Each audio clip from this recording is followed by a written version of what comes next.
How's it going, everybody? Welcome to OP Entertainment. I'm Omar Darwish. And I'm Pratik Cherian. And this is our review of A Real Pain. We're going to go spoiler-free. This is Jessie Eisenberg's directorial debut. Yep. Written, directed, yeah. Produced, starring. He did everything. He was the gaffer. He had all the electric, the lighting. Pratik, what did you think about this movie? I really enjoyed it. I feel like it's kind of a hard movie to talk about. Yeah. You know? In a nutshell, the movie follows two cousins that are going on a tour of Poland to connect with their deceased grandmother's heritage. Yeah. They're essentially going on a Holocaust tour. Is that too much to give away, I guess? No, it's fine. Yeah. If you've seen it's in the trailer. Yeah. They're going on a Holocaust tour to honor their grandma who just passed. Also, they're Jewish, and I guess we should say they're Jewish in background. So, yeah. That being said, I really like this movie. It's surprisingly funny in moments. It definitely makes you feel all the emotions you need to feel. It's hauntingly beautiful in some moments. It's definitely just a study of kind of the human psyche, and I felt like this was a good window to for everyone as to like how Jessie Eisenberg kind of thinks. It's a very, very, when you're watching it, you can tell it's a very personal story. Yeah, exactly. And I think I read somewhere that he put a lot of his own like family story and family heritage into it, and you can really, really tell that there's points in this movie that are just incredibly personal. And there's one very like specific scene where he's talking about his cousin at a dinner, and like that scene was so like his monologue in that scene is so raw. Yeah, I was almost like, is this real? Is this real? Like, did this actually? Yeah, it felt like it's like, oh, was this whole movie just for the purpose of he wanted to get this message across to a very specific person? Because that's what it felt like. But no, you're right. I really liked it. I feel like, I mean, as far as directorial debuts go, this is fantastic. Oh yeah, like, it's up there. Very well communicated message and story. Maybe at times kind of in your face message, obvious messaging, but it's necessary though. And I don't know. I felt like this movie, between the two main characters and like the differences between them and like exploring that, I really enjoyed that.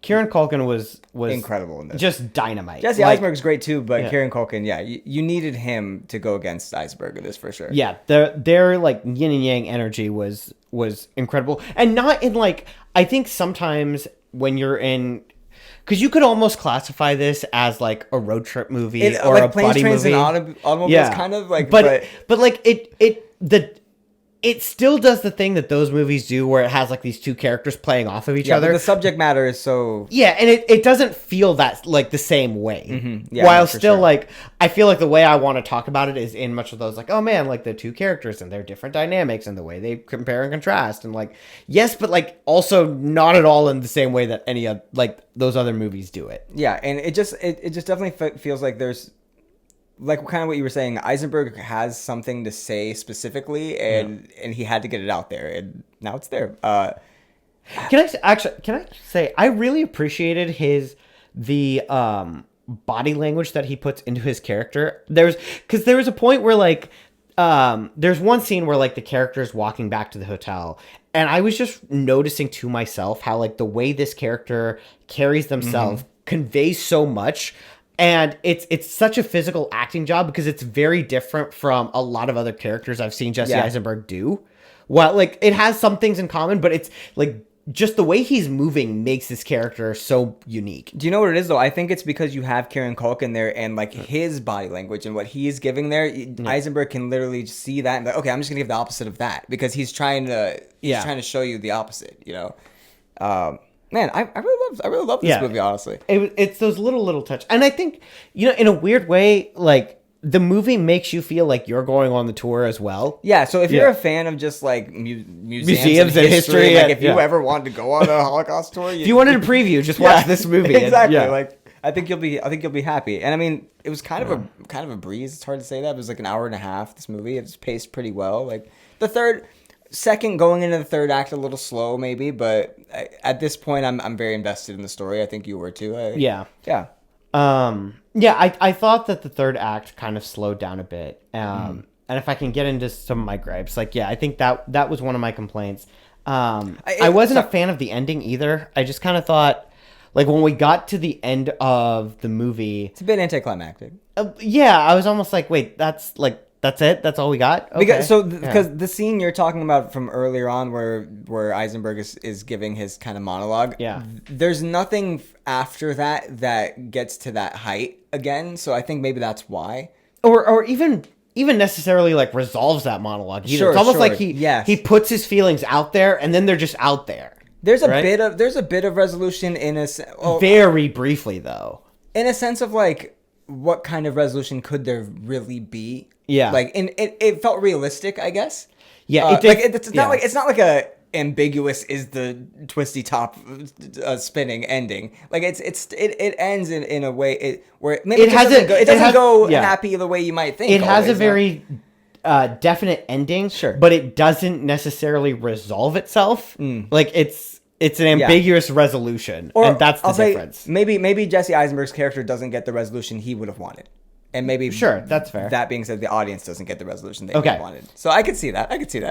Did you ever feel, and this might just be like my own secondhand embarrassment kicking in? Okay. Were you ever, like, just really annoyed at Kieran Culkin's character? Yes. Yeah. Because they make him so charming and lovable. So when you see him doing he does stuff, like, he's playing the character that he's supposed to be playing. Yeah. But, like, in that sense of, like, oh, I feel like I'm going on the tour, that character would be a nightmare to be on a tour with. Especially, like, there's a scene where he's giving feedback to the tour guide, I'll say, and I've just felt like every job I've ever had where you're just, like, dealing with someone, you have to, like, have, like, yeah, sure, sir. I'll definitely keep that in mind. Like, no, But there's follow through with that later on. So, like, right.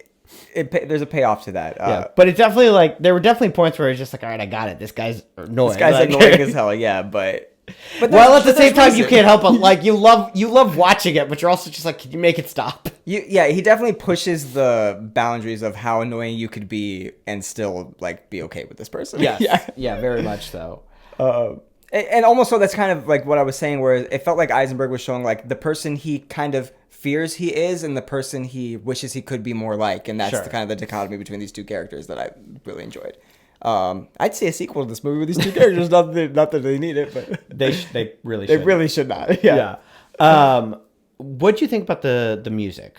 So I pointed this out during the movie and afterwards. It felt like there wasn't an original score at all. It felt like it was all just classical music, one after the other, which I didn't mind. It just, I can't think of another example of a movie like this. Maybe this has happened 100 times, but yeah, it was good. I don't know. I'm a huge piano fan, so it's one that, like, fits the museum aesthetic of the movie. Like that, like it's music that you would almost, like, expect to hear in this setting. Yeah. I do think that one of the things I really appreciated are, because it feels like there's music throughout the movie. Mm-hmm. So when the music drops to, like, really emphasize particular moments, I feel like it's a really, really powerful way of doing that. And like, while it feels very obvious, it's still, like, sometimes things are obvious because it works. They even use silence sometimes to, like, exactly. Yeah. That's what I mean. Like, where it just drops. And I just thought it was a very, very effective use of when to just be quiet. Yeah, there's not, like, any, like, crazy technical sound mixing in here, and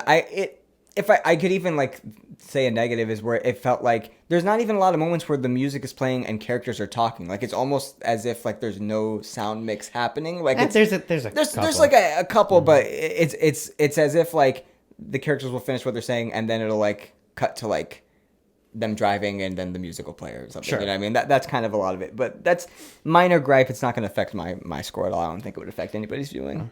I think I'm ready to score it if you are. Man, I don't know if I'm ready to score it. I really liked it. I don't feel like it's... What do you have any gripes? Like well, like I said, like I think a solid gripe. Some of the pacing, the third act. This is in the trailer, so it's not really a spoiler. But there's a moment where they plan to leave the tour to go see their grandmother's house, and so like I kind of feel like when they leave the tour, the movie loses a lot of its thrust and energy. Sure.